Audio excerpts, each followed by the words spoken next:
धोबी का कुत्ता न घर का न घाट का। एक बार कक्षा 10 की हिंदी शिक्षिका अपने छात्र को मुहावरे सिखा रही थी। तभी कक्षा एक मुहावरे पर आ पहुंची। धोबी का कुत्ता न घर का न घाट का। इसका अर्थ किसी भी छात्र को समझ नहीं आ रहा था। इसीलिए अपने छात्र को और अच्छी तरह से समझाने के लिए शिक्षिका ने अपने छात्र को एक कहानी के रूप में उदाहरण देना उचित समझा।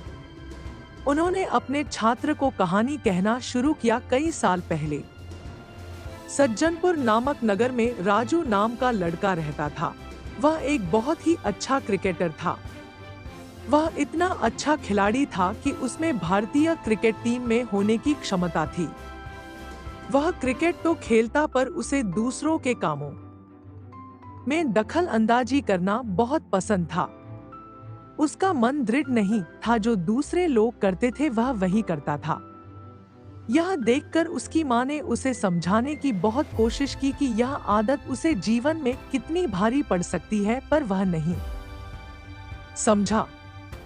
समय बीतता गया और उसका अपने काम के बजाय दूसरों के काम में दखल अंदाजी करने की आदत ज्यादा हो गई। जब भी उससे क्रिकेट का अभ्यास होता था तभी उसके दूसरे दोस्तों को अलग खेलों का अभ्यास रहता था। उसका मन चंचल होने के कारण वह क्रिकेट के अभ्यास के लिए नहीं जाता था, बल्कि दूसरे दोस्तों के साथ अन्य अलग अलग खेल खेलने जाता था। उसकी यह आदत उसका आगे बहुत ही भारी पड़ी। कुछ ही दिनों के बाद नगर में ऐलान किया गया, नगर में सभी खेलों के लिए एक चयन होगा, जिसमें जो भी चुना जाएगा उसे भारत के राष्ट्रीय दल में खेलने को मिल सकता है। सभी यह सुनकर बहुत ही खुश हुए और वहीं दिन से सभी अपने खेल में चुनने के लिए जी जान से मेहनत करने लगे। सभी के पास सिर्फ 2 दिन थे। राजू ने भी अपना अभ्यास शुरू किया, पर पिछले कुछ दिनों से अपने खेल के अभ्यास में जाने की बजाय दूसरों के खेल के अभ्यास में जाने के कारण उसने अपने शानदार फॉर्म खो दिया था। 2 दिन के बाद चयन का समय आया। राजू ने खूब कोशिश की, पर अभ्यास की कमी के कारण वह अपना शानदार प्रदर्शन नहीं दिखा पाया और उसका चयन नहीं हुआ।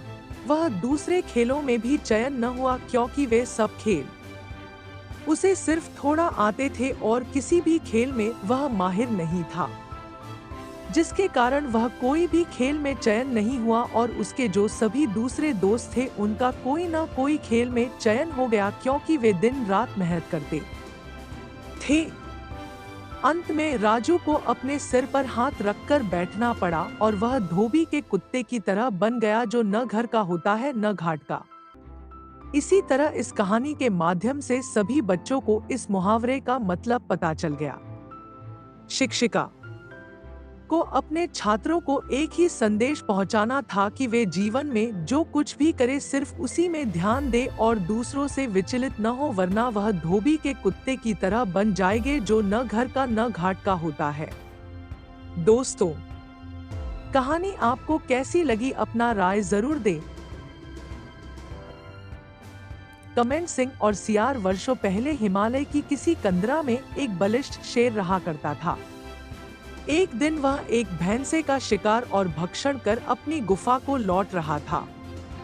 तभी रास्ते में उसे एक मरियल सा सियार मिला, जिसने उसे लेटकर दंडवत प्रणाम किया। जब शेर ने उससे ऐसा करने का कारण पूछा तो उसने कहा, सरकार, मैं आपका सेवक बनना चाहता हूँ। कृपया मुझे आप अपनी शरण में ले लें। मैं आपकी सेवा करूंगा और आपके द्वारा छोड़े गए शिकार से अपना गुजर बसर कर लूंगा। शेर ने उसकी बात मान ली और उसे मित्रवत अपनी शरण में रखा। कुछ ही दिनों में शेर द्वारा छोड़े गए शिकार को खा खा कर वह सियार बहुत मोटा हो गया। प्रतिदिन सिंह के पराक्रम को देख देख उसने भी स्वयं को सिंह का प्रतिरूप मान लिया। एक दिन उसने सिंह से कहा, अरे सिंह, मैं भी अब तुम्हारी तरह शक्तिशाली हो गया हूँ। आज मैं एक हाथी का शिकार करूंगा और उसका भक्षण करूंगा और उसके बचे खुचे मांस को तुम्हारे लिए छोड़ दूंगा। चूंकि सिंह उस सियार को मित्रवत देखता था, इसलिए उसने उसकी बातों का बुरा न मान उसे ऐसा करने से रोका। भ्रमजाल में फंसा। वह दंभी सियार सिंह के परामर्श को अस्वीकार करता हुआ पहाड़ की चोटी पर जा खड़ा हुआ। वहां से उसने चारों ओर नजरें दौड़ाई तो पहाड़ के नीचे हाथियों के एक छोटे से समूह को देखा। फिर सिंहनाद की तरह 3 बार सियार की आवाजें लगाकर एक बड़े हाथी के ऊपर कूद पड़ा, किंतु हाथी के सिर के ऊपर न गिर, वह उसके पैरों पर जा गिरा और हाथी अपनी मस्तानी चाल से अपना अगला पैर उसके सिर के ऊपर रख आगे बढ़ गया।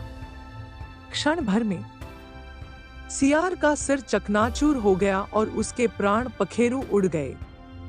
पहाड़ के ऊपर से सियार की सारी हरकतें देखता हुआ सिंह ने तब यह गाथा कही होते हैं, जो मूर्ख और घमंडी होती है उनकी ऐसी ही गति। सीख, कभी भी जिंदगी में किसी भी समय घमंड नहीं करना चाहिए। दोस्तों, आपको ये कहानी कैसी लगी कमेंट में हमें जरूर बताएं। मुझे आशा है कि आपको इस कहानी से बहुत सीख मिली होगी। तो चलिए मिलते हैं अगले वीडियो में, तब तक के लिए जय हिंद।